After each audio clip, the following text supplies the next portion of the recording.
कई ब्रांड्स हैं जो हमारी ज़िंदगी का अटूट हिस्सा बन गए हैं, लेकिन ऐसे कुछ ही ब्रांड्स होते हैं जो हमारी ज़िंदगी को एक नया रूप देते हैं, नया मोड़ देते हैं। हमारे खाने पीने के तरीके, पढ़ने पढ़ाने के तरीके, बोलने सुनने के तरीके और यहाँ तक कि रिश्ते निभाने तक के तरीकों को कुछ ब्रांड्स ने पूरी तरह बदल दिया है।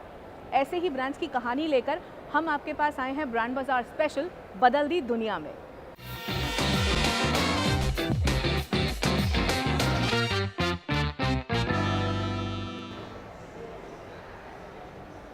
आज आपको किसी के घर का पता ढूंढना हो, किसी चीज़ का मतलब ढूंढना हो या किसी खबर के बारे में कोई इन्फॉर्मेशन चाहिए हो तो आप क्या करते हैं?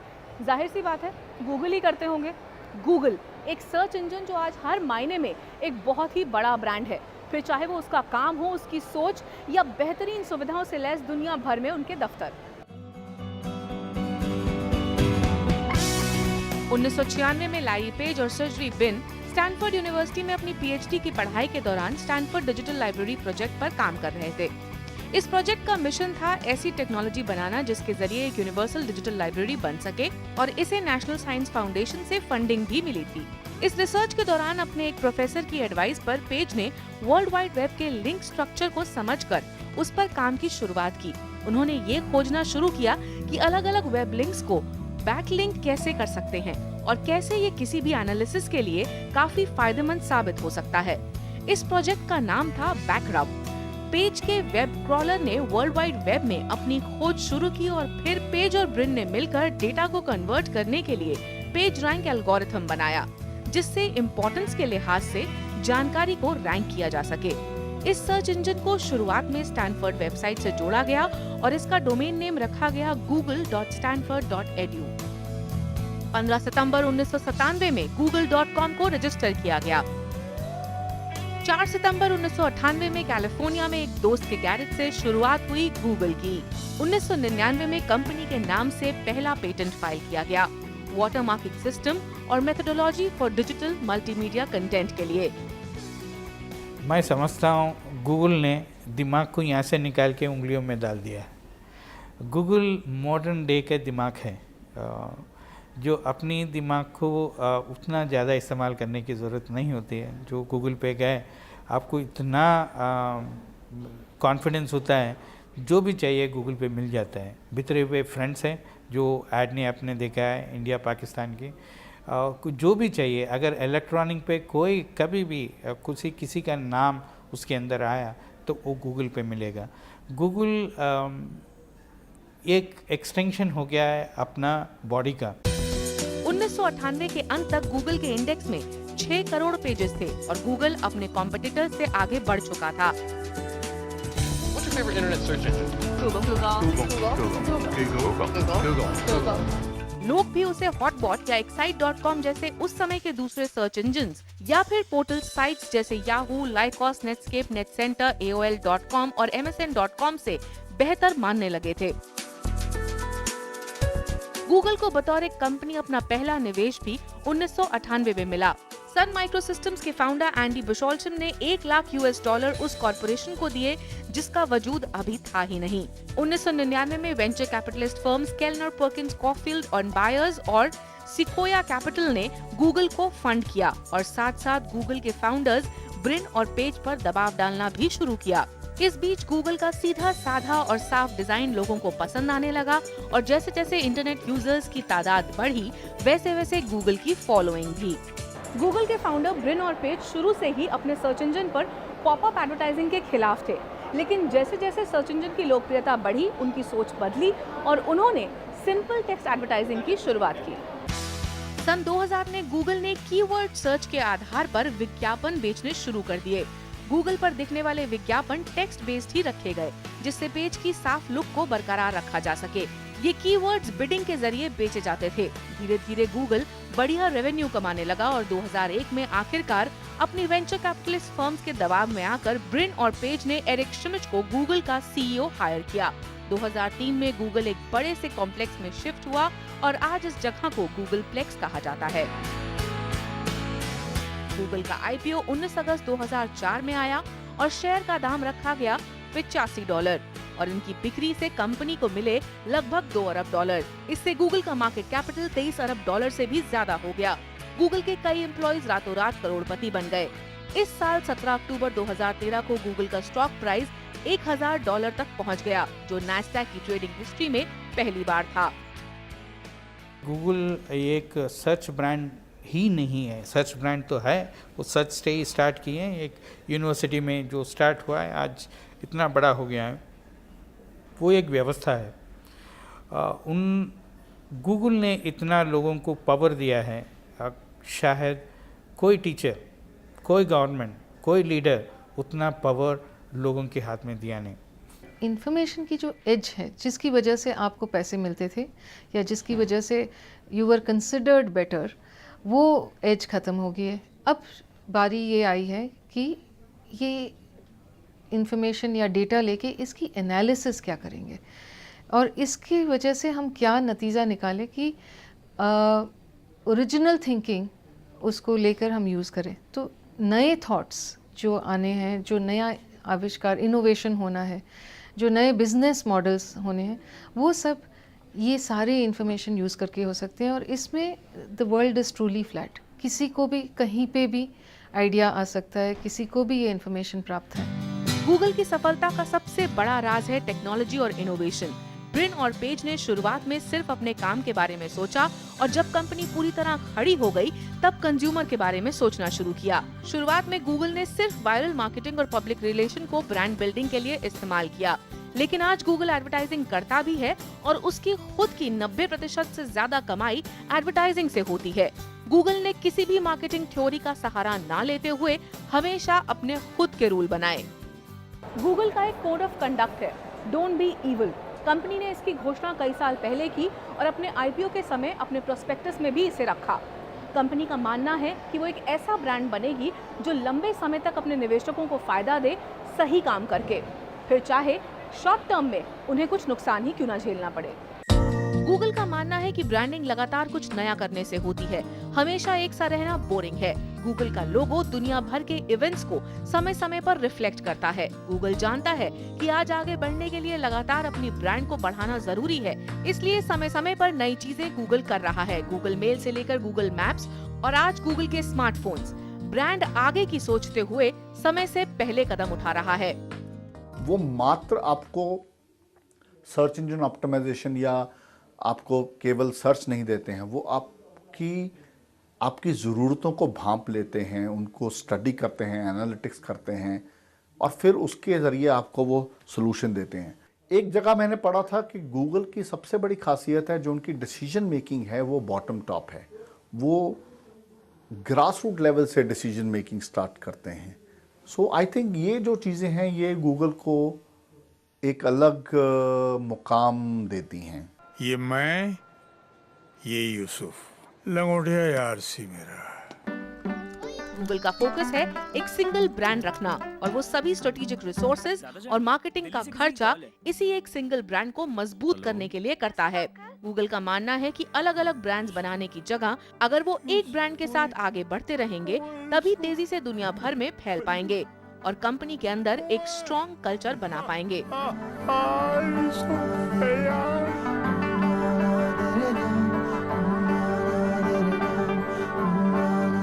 गूगल के फाउंडर्स आज भी कंपनी का पूरी तरह से हिस्सा हैं। वो संभाले खड़े हैं उसकी वैल्यूज और कल्चर को, नई पीढ़ी को प्रेरणा दे रहे हैं कुछ नया सोचने की, लीडर बनने की और लॉयल रहने की, ताकि गूगल आने वाले समय में हर पल तरक्की करता रहे। ब्रांड बाजार स्पेशल बदलती दुनिया में आगे देखेंगे क्या है फेसबुक की सफलता का राज और उसके फ्यूचर प्लान्स। हमारे आपके दोस्तों में शायद ही कुछ लोग होंगे जो फेसबुक पर नहीं होंगे। फेसबुक ने हमारी दुनिया छोटी कर दी है, दूर रहते हमारे रिश्तेदारों को हमारे पास ला दिया है और पास रहते दोस्तों को और करीब कर दिया है। फेसबुक आज एक ग्लोबल कनेक्शन यूटिलिटी बन गया है। मार्क ज़करबर्ग, इस नाम से आज लगभग हर कोई वाकिफ है क्योंकि ये फेसबुक के फाउंडर हैं। लेकिन अगर आप सोचते हैं कि इन्होंने कंप्यूटर की पढ़ाई की, तो नहीं, मार्क ने साइकोलॉजी की पढ़ाई की और शायद इसीलिए उन्होंने फेसबुक जैसा सोशल नेटवर्क बनाया।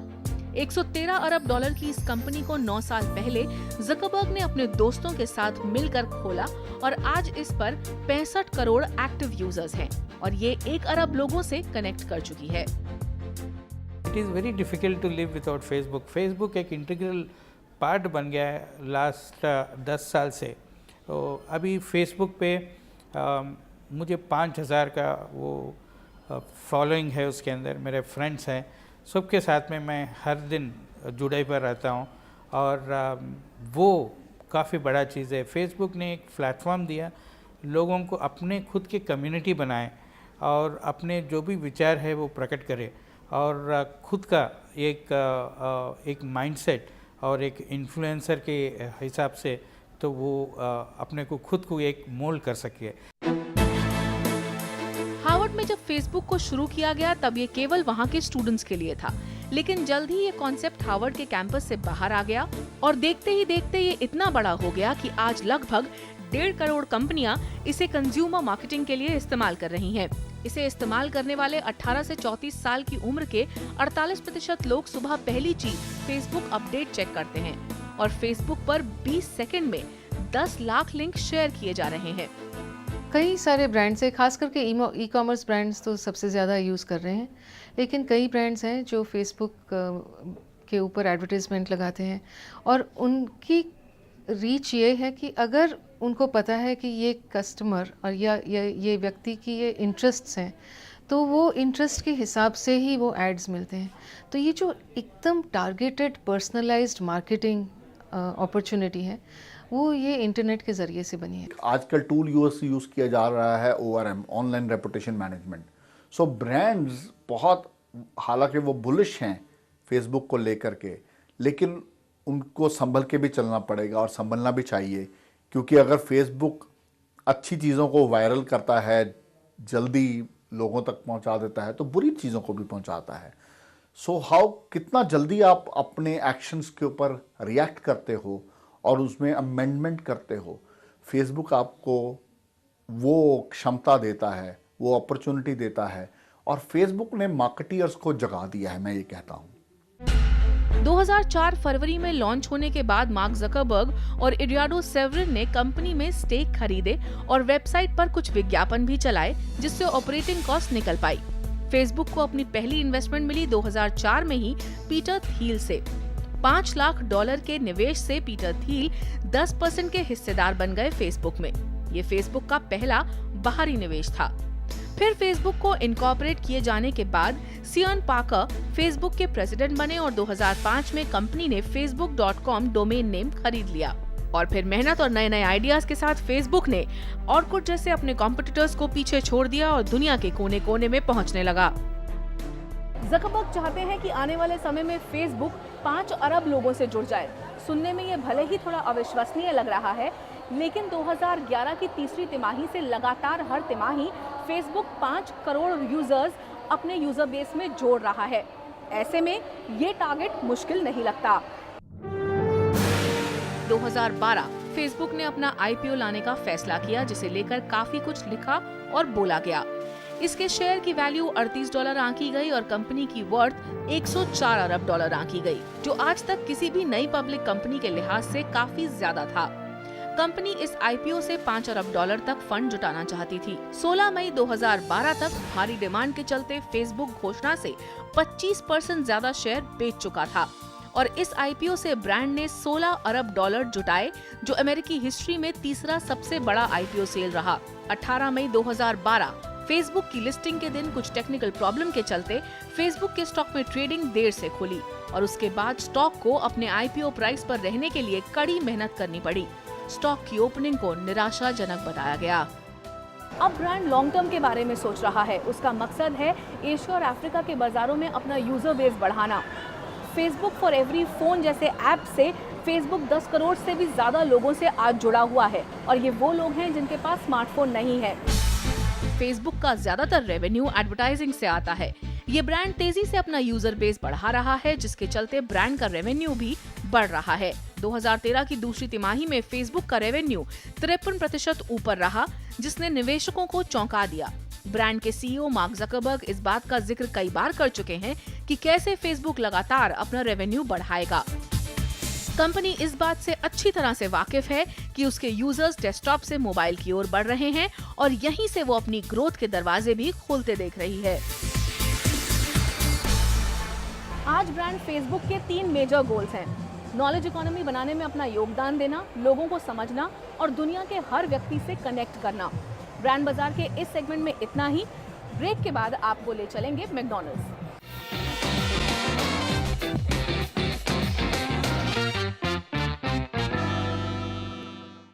आज झटपट कुछ खाना हो तो मैगी से भी पहले मैकडॉनल्ड्स का नाम आता है। इस ब्रांड ने हमारे खाने पीने के अंदाज को पूरी तरह बदल दिया है। फिर चाहे वो हाईवेज पर हो या इन मॉल्स में, इस एम के निशान को देखकर बच्चे उछलने लगते हैं। वैसे मैकडॉनल्ड्स 1940 में शुरू हुआ था, पर पिछले कुछ सालों में ही इस ब्रांड ने दुनिया भर में अपने पैर फैलाए हैं। आज मैकडॉनल्ड्स दुनिया की सबसे बड़ी फास्ट फूड चेन है। 119 देशों में इसके आउटलेट्स हैं। 1940 में जब मैकडॉनल्ड भाइयों ने इसे शुरू किया था, तब वो सिर्फ हैमबर्गर बेचते थे, और वो भी एक ड्राइव इन रेस्टोरेंट के जरिए।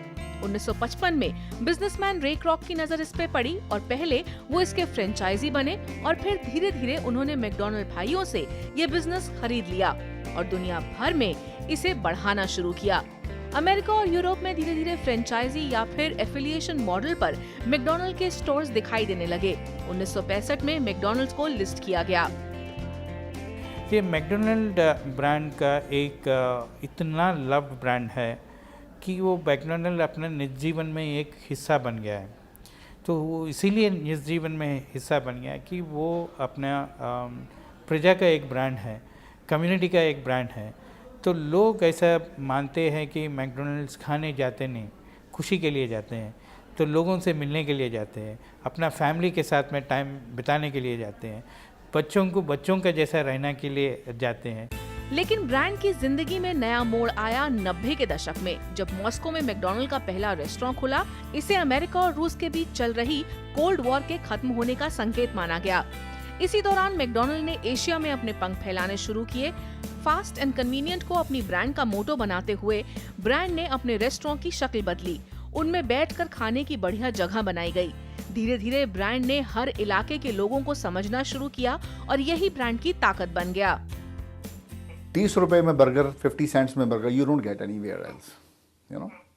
सो उन्होंने अपनी ऑफरिंग को यहाँ के लोकल, क्योंकि लोग ये सोचेंगे अगर यहाँ पे 160 रुपए का बर्गर भी अवेलेबल है, ऐसा नहीं कि नहीं अवेलेबल है, तो लेकिन उन्होंने अपने आप को एज ए मास प्रोडक्ट बना दिया है। अब डंकन डोनट में भी बर्गर 130 रुपए का, 40 रुपए का मिलता है, 140 रुपए का, लेकिन वो मास ब्रांड नहीं है। मैकडॉनल्ड आज एक मास ब्रांड बन गया है। लोग वहाँ मिलते हैं, गपशप करते हैं, खाते पीते हैं, मौज मस्ती करते हैं, घर आ जाते हैं और कम पैसे खर्ची करके करते हैं। सो अच्छा ब्रांड है, सस्ता ब्रांड है, सस्ता सुंदर टिकाऊ, ये उनका एक फलसफा है शायद। ब्रांड मैकडॉनल्ड आज ग्लोबलाइजेशन का प्रतीक बन गया है। आज भले ही ब्रांड को क्रिटिक्स हेल्थ के मुद्दे पर बार बार टोकते हैं, लेकिन ये बात भी साफ है कि दुनिया भर के बच्चे सांता क्लॉज के बाद सबसे ज्यादा रोनाल्ड मैकडॉनल्ड को ही पहचानते हैं। लोग मैकडॉनल्ड में अपना जन्मदिन ही नहीं मनाते, हांगकांग में तो लोग वहाँ शादी भी कर रहे हैं। They have changed behavior greatly. Of course, जो न्यूट्रिशन की इश्यूज थी वो अब काफ़ी करेक्ट करने की वो कोशिश कर रहे हैं, और उसकी पीपल हैव आल्सो अंडरस्टूड कि ये न्यूट्रिशियस नहीं है and they are looking for nutritious food. लेकिन I think the biggest difference because of McDonald's is कि हम कम्युनिटी बेस्ड जो हैबिट्स थी हमारी वो काफ़ी बदल गई हैं। तो अनाया को मैकडॉनल्ड की सफलता का एक और कारण रहा है उसका खाना स्वाद उस देश के लोगों के स्वाद के मुताबिक होने के साथ साथ सस्ता भी है। भारत और चीन जैसे देशों में ब्रांड को इससे बहुत फायदा हुआ है। इसके अलावा इन्हीं दोनों देशों में ब्रांड ने होम डिलीवरी जैसी सुविधाएं भी शुरू की हैं। ब्रांड अपने क्रिटिक्स को चुप कराने के लिए हर पल अपने मेन्यू में लगातार हेल्दी बदलाव कर रहा है और लोकल फ्लेवर्स से उन्हें जोड़ रहा है। इंडियन है। उन्होंने लोगों के लोकल टेस्ट को समझा और उस टेस्ट को मद्देनजर रखते हुए उन्होंने प्रोडक्ट में इनोवेशन की। लोकल रिक्वायरमेंट के मुताबिक, लोकल टेस्ट बड्स के मुताबिक मसाले डाले। ग्रीन चटनी वाला बर्गर वो आपको खिलाते हैं, पुदीना चटनी वाला। स्पाइसी चिकन बर्गर वो खिलाते हैं आपको यहाँ पे, पनीर बर्गर खिलाते हैं आपको। अगर आप देखा जाए तो वो कहीं नहीं मिलता है। उन्होंने भारत में आकर के अपने आप को चेंज किया यहाँ की रिक्वायरमेंट के मुताबिक। तो ये एक बहुत बड़ा उनका प्लस पॉइंट है from a marketing stand point. पिछले दिनों मैकडॉनल्ड के कुछ ऐसे विज्ञापन निकाले गए जिसमें ब्रांडिंग का इस्तेमाल ना के बराबर था। ये विज्ञापन काफी पसंद किए गए। TBWA पेरिस के बनाए इन विज्ञापनों में प्रोडक्ट की तस्वीरों को प्राथमिकता दी गई है। 34,000 रेस्टोरेंट्स के साथ आज मैकडॉनल्ड्स का फोकस एशिया में ब्रांड को और मजबूत करना है। गूगल, फेसबुक और मैकडॉनल्ड्स की सफलता के पीछे के राज लगभग एक जैसे हैं। तीनों ही ब्रांड्स लोगों से जुड़े, उनके कल्चर में घुल मिल गए और आज वो हर पल कुछ नया कर रहे हैं ताकि उनके कंज्यूमर्स का इंटरेस्ट उनमें बना रहे। ब्रांड बाजार में आज इतना ही। अगले हफ्ते फिर मुलाकात होगी और देखेंगे 3 और ऐसे ब्रांड्स की कहानी जिन्होंने हमारे सुनने, खर्चने और खरीदने के अंदाज को पूरी तरह बदल दिया।